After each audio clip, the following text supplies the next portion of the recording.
to me, it's not true. It never was, and it never will be. And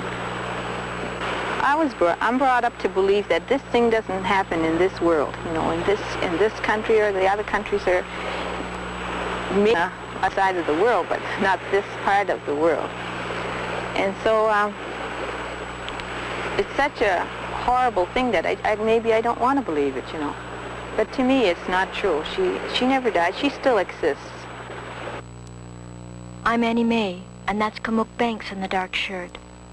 We made this statement when we were arrested in November 1975. We are proud of being born Indian.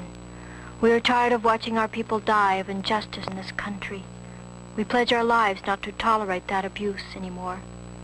And if we are killed in the struggle, we will die with pride, knowing that our children are that much closer to victory.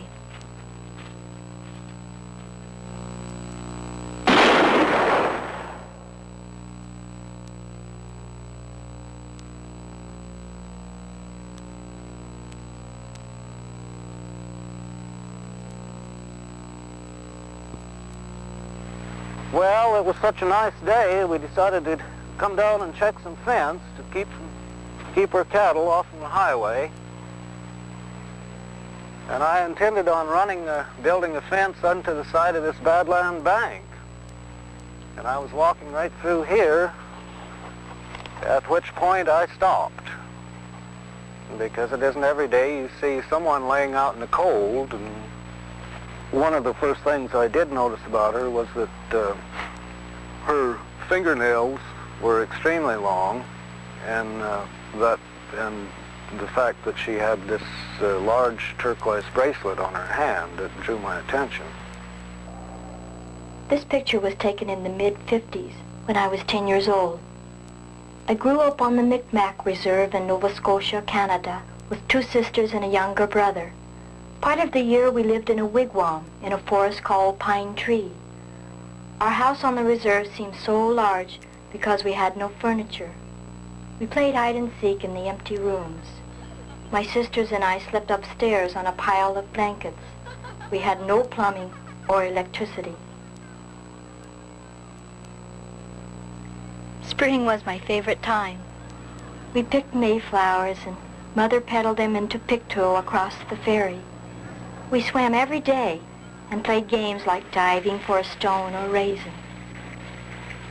In wintertime, we skated on the river and ice fish for smelt. We carried driftwood home. I remember staying up all night, keeping the fires going, even though I was a kid. And the reserve was on welfare. Most people had only grade 3 or 4 education. But we spoke English besides our Micmac language. When I was about 14, Mother left a note saying she had gone away to get married. So my brother and I went to live with my sister Rebecca and her husband. After a couple years, I went to Maine and worked in the fields harvesting potatoes.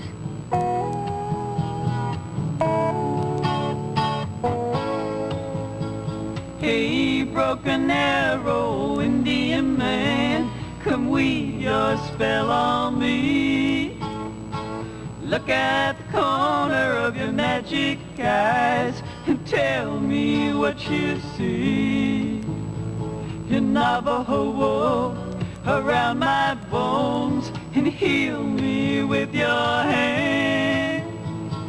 Take me down to Rosarita Beach and bury me in the sand.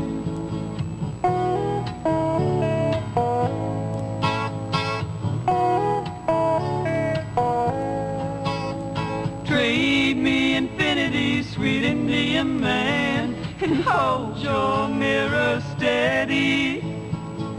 Look into my loving heart and tell me when you're ready.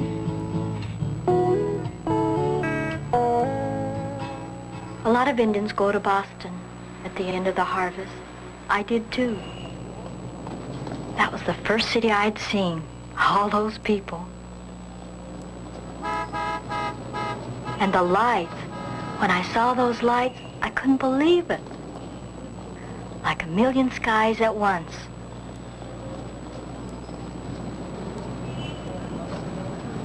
Mary and I got an apartment in the Roxbury district, and I got a job in a tin factory.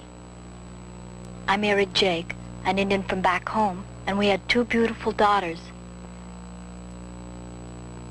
Then Jake got involved with a white woman, and our life together ended. I was lost for a while, but I began meeting with other Indian people, and we talked about problems, especially drinking problems. We founded the Boston Indian Council, sort of a friendship house. We had this a demonstration at Plymouth Rock. It was during Thanksgiving in 1970, and this was made up of a lot of AIM people and a lot of Indian activists from various organizations. Annie Mae was there. She was one of the people that took part in this demonstration.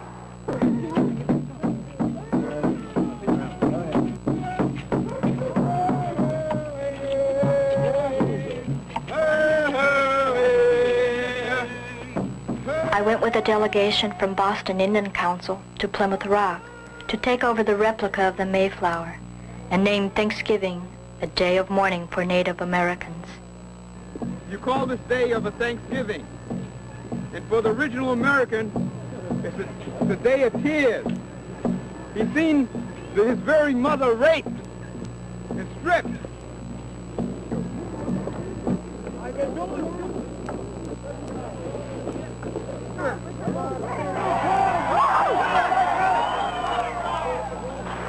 She worked for a pre-kindergarten school, pre-primary or whatever they call them in the States, and it wasn't Indian children. It was all different races, like, you know, there were blacks and whites and every other color.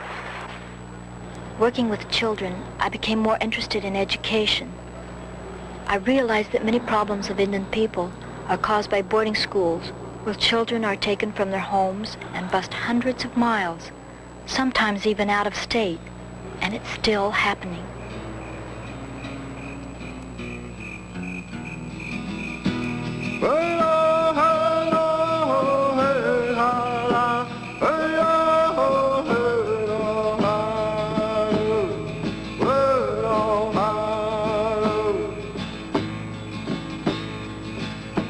You put me in your boarding school, make me learn your white man rule, be a fool. Oh, oh, oh, oh, oh. Well,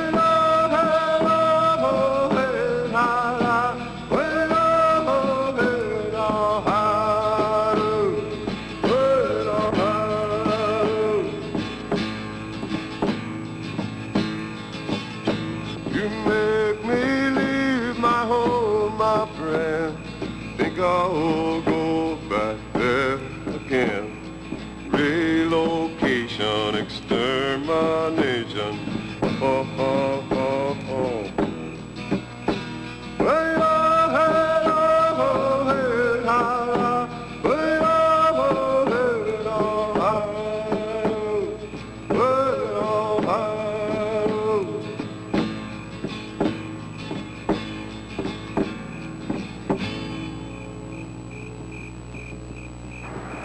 In 1972, the American Indian Movement sponsored the Trail of Broken Treaties, a caravan to Washington, D.C.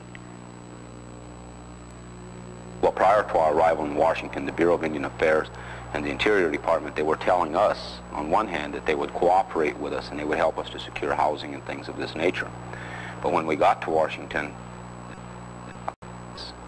see that to obstruct our activities.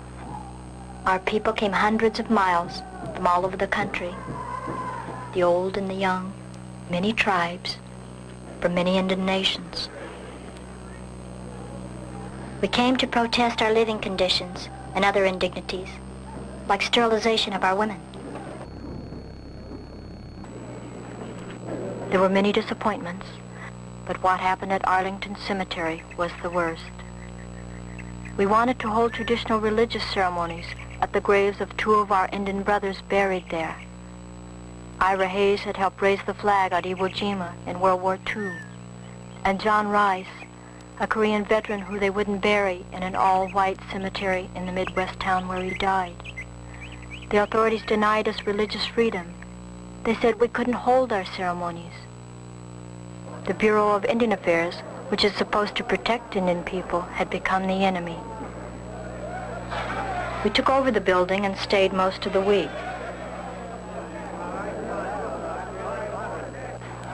Annie Mae was very actively involved in the events that took place in Washington, D.C. As a matter of fact, I believe there are pictures that were taken from that time where you can see Annie Mae standing in the front lines with other men and women when it was time, when it was thought that it would be necessary for us to fight with federal forces at that time to keep them from evicting us. And Annie Mae was always willing to fight, willing to stand for her principles. In the end, the government called us militants and said we vandalized the building. They calculated the damage in dollars and cents, but they couldn't compute the heartbreak and loss of dignity and freedom of Indian peoples. After what happened in Washington, the people, especially the Oglala Sioux in South Dakota, began questioning the government's control of their lives and their land, schools, hospitals, and their support of a tribal government that didn't represent the people. They organized a demonstration with the help of American Indian Movement against the brutal killing of Raymond Yellow Thunder at an American Legion Hall in Nebraska. Then Sarah Badhart Bull and a delegation went to the Custer Courthouse in South Dakota to demand justice in the murder of her son Wesley by a white man. Requests were ignored in Custer, and things got out of hand. The demand for justice became a riot, and the courthouse was set on fire. Many people were beaten and injured. Then our people tried to impeach those in control, especially the Oglala tribal chairman, Dick Wilson. The government resisted by openly moving FBI agents and weapons onto the reservation. The people were afraid.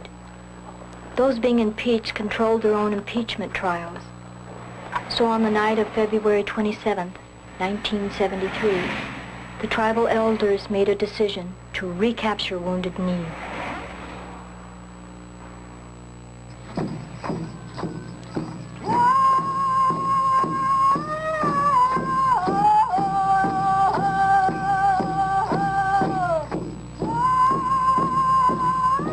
When the sun came up the next morning, it was on a free Oglala nation. Wounded Knee lifted the spirits of Native Americans across the country and brought people together from many tribes.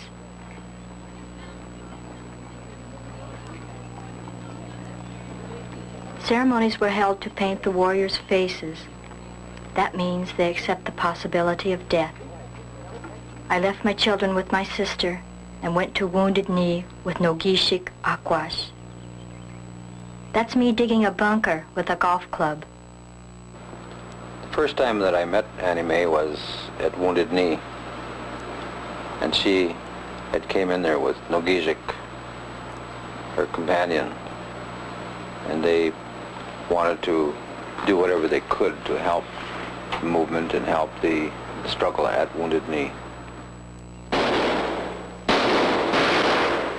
Morale was high inside Wounded Knee. We all worked together doing whatever needed to be done. We set up sleeping quarters, a clinic, communal kitchens. We women rolled cigarettes for the men in our spare time. We unraveled sweaters to make mittens for our warriors, and we took up weapons. Military equipment was everywhere. Army tanks with armored personnel carriers, FBI agents, and United States Marshals surrounded Wounded Knee and set up roadblocks and arrested anyone leaving the village.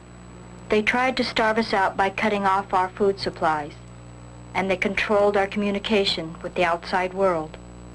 Federal forces destroyed homes and private property. Life was hard. There was not enough food to go around, and our usual ration of one meal each day was cut in half.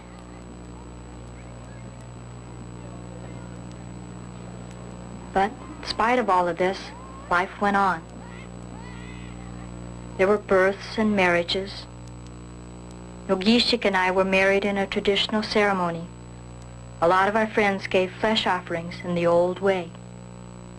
Both her and her husband had brought supplies through the federal forces and into Wounded Knee. And many times her husband and herself would backpack out and backpack in food and other supplies to us at Wounded Knee. Government forces were equipped for night fighting. They fired flares every 30 seconds. We would count as we ran, then hit the dirt and crawl so we wouldn't be seen. They burned ground cover to discourage us. Sometimes the patrol came so close, I was sure they could hear us breathe. With all that military hardware, it seemed like they were attacking a foreign country.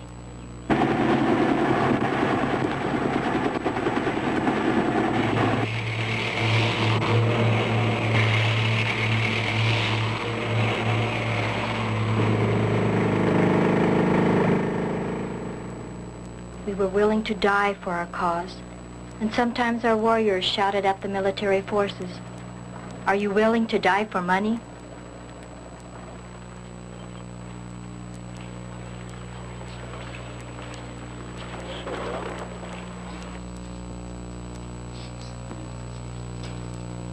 Many of our warriors were wounded. Frank Clearwater and Buddy Lamont were killed by government forces. We buried Buddy in the Wounded Knee Cemetery, close to the mass grave of 300 of our people, mostly women and children, who were slaughtered in the Wounded Knee Massacre of 1890 for performing the sacred ghost dance. The thing that she wanted to strive for and work for was the spiritual aspect of the movement itself. She wanted to raise the level of spirituality that was inside the movement to one of being the primary moving force of the American Indian movement. And she worked very hard at that.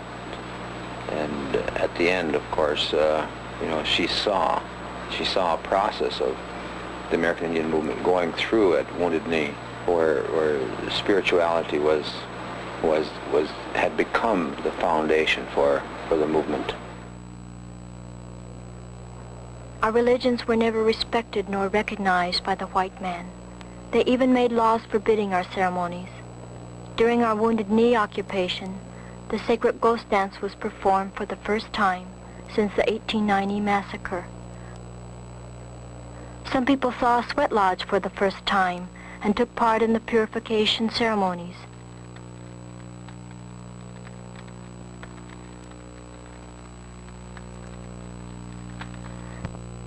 And we had sacred pipe ceremonies where we prayed to the Great Spirit who created all things. Spread the word of your religion, convert the whole world if you can. Kill and slaughter those who oppose you. It's worth it if you save one man. Take the land to build your churches, ascend to tax the house of God. Take a child while he is supple, spoil the mind and spare the rod. Go and tell the savage native that he must be Christianized. Tell him end his heathen worship, and you make him civilized. Shove your gospel, force your values down his throat until it's raw. And after he is